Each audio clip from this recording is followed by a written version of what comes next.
আমাদের জীবনে এমন পরিস্থিতি তো আসেই যখন কর্তব্য আর ব্যক্তিগত অনুভূতির মধ্যে একটা সংঘাত তৈরি হয়, তাই না? তখন আমরা কি করি? এই চিরন্তন প্রশ্নের উত্তরই কিন্তু লুকিয়ে আছে হিন্দু ধর্মের অন্যতম গুরুত্বপূর্ণ এক ধর্মগ্রন্থ ভগবদ্গীতায়।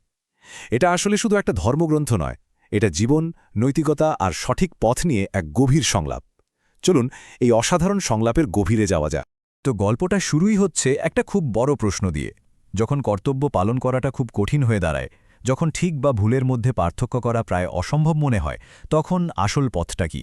এই প্রশ্নটাই কিন্তু পুরো গীতার মূল সুরটা বেঁধে দেয়। আর এই সব কিছুর প্রেক্ষাপট হল প্রাচীন কুরুক্ষেত্র যুদ্ধের ময়দান। ভাবুন তো, এক বিশাল যুদ্ধক্ষেত্র। তবে এটা শুধু একটা যুদ্ধক্ষেত্র নয়, এটা আসলে একটা মঞ্চ, যেখানে মানুষের অস্তিত্বের সবচেয়ে বড় নৈতিক প্রশ্নগুলো উঠে আসছে। এই বিশাল যুদ্ধের ঠিক মুখেই আমাদের দেখা হয় গল্পের নায়ক, মহান যোদ্ধা অর্জুনের সাথে। আর তিনি তখন এক অসম্ভব দ্বিধা আর সংকটের মধ্যে দাঁড়িয়ে আছেন। অর্জুন যখন যুদ্ধের জন্য প্রস্তুত, তখন তিনি উল্টো দিকের শিবিরে কাকে দেখছেন? নিজের পরিবার, নিজের গুরু, বন্ধুদের। আর এটা দেখেই তিনি একেবারে ভেঙে পড়েন। তার মনে গভীর হতাশা আর সংশয়। একদিকে যোদ্ধা হিসেবে তার কর্তব্য, আর অন্যদিকে প্রিয়জনদের প্রতি তার ভালোবাসা। কি এক অসম্ভব পরিস্থিতি, ভাবুন তো। অর্জুনের এই চরম সংকটের মুহূর্তে একটা অসাধারণ ঘটনা ঘটে। এটা কোনো সাধারণ কথাবার্তা ছিল না, এটা ছিল এক পবিত্র সংলাপ, যা শুধু অর্জুনের দ্বিধা দূর করেনি, বরং ইতিহাসের গতিপথই পাল্টে দিয়েছিল। আর এই সংলাপটাই হচ্ছে শ্রীমদ্ভগবদ্গীতা। এটা এমন এক পবিত্র হিন্দু ধর্মগ্রন্থ যেখানে অর্জুনের সারথীর বেশে থাকা স্বয়ং ভগবান শ্রীকৃষ্ণ কথা বলছেন। মানে এই বাণীকে ঈশ্বরের প্রত্যক্ষ নির্দেশ হিসেবেই দেখা হয়, যা অর্জুনের মাধ্যমে আসলে সমগ্র মানবজাতির জন্য বলা। গীতা কিন্তু শুধু একটা গল্প না, এটা আসলে ন্যায়, নীতি আর ধর্ম, মানে সঠিক কর্তব্য কি, সেই নিয়ে এক গভীর দার্শনিক আলোচনা। অর্জুনের ওই কঠিন সংকটের উত্তর হিসেবেই এই গানের প্রকাশ। তাহলে এই যে এত বড় একটা নৈতিক সংকট, তার সমাধানটা কি? গীতার মূল বার্তাটা ঠিক কি? শ্রীকৃষ্ণ কিভাবে অর্জুনের সেই দ্বিধাকে জ্ঞানের আলোয় বদলে দিলেন? এখানে দেখুন, দারুণভাবে বিষয়টা বোঝানো হয়েছে। একদিকে অর্জুনের হতাশা, যা আসছে পারিবারিক আবেগ আর ব্যক্তিগত মায়ামমতা থেকে। আর অন্যদিকে রয়েছে শ্রীকৃষ্ণের পরামর্শ, যা ধর্ম, ন্যায় আর নিষ্কাম কর্মের ওপর জোর দেয়। সোজা কথায় মূল বার্তাটা হল ব্যক্তিগত অনুভূতির ওপরে উঠে সার্বজনীন কর্তব্য পালন করা। তো এই যে মূল বার্তাটা, কর্তব্যের তথ্যে অবিচল থাকা, এটা তো একটা বিশাল দর্শন, তাই না? চলুন এবার দেখি গীতা কিভাবে এই গভীর জ্ঞানকে অধ্যায়ের পর অধ্যায় সাজিয়েছে। ভগবদ্গীতায় রয়েছে মোট ৭০০টা শ্লোক বা পদ্য।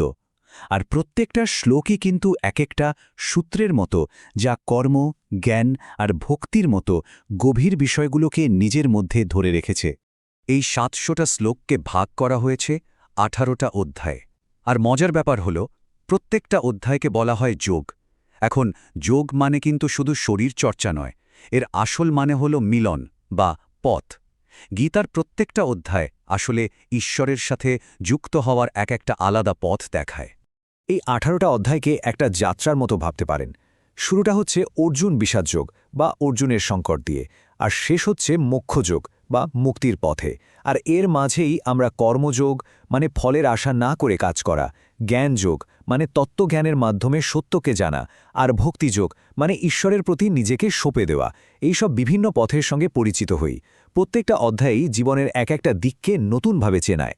তাহলে সব মিলিয়ে গীতার আসল তাৎপর্যটা কোথায়? কেন এটা শুধু একটা প্রাচীন গ্রন্থ নয়, বরং হিন্দু দর্শনের একটা মূল ভিত্তি হিসেবে পরিচিত? গীতার আসল পরিচয়টাই হলো এটা, শ্রীকৃষ্ণের মুখের বাণীর সংকলন।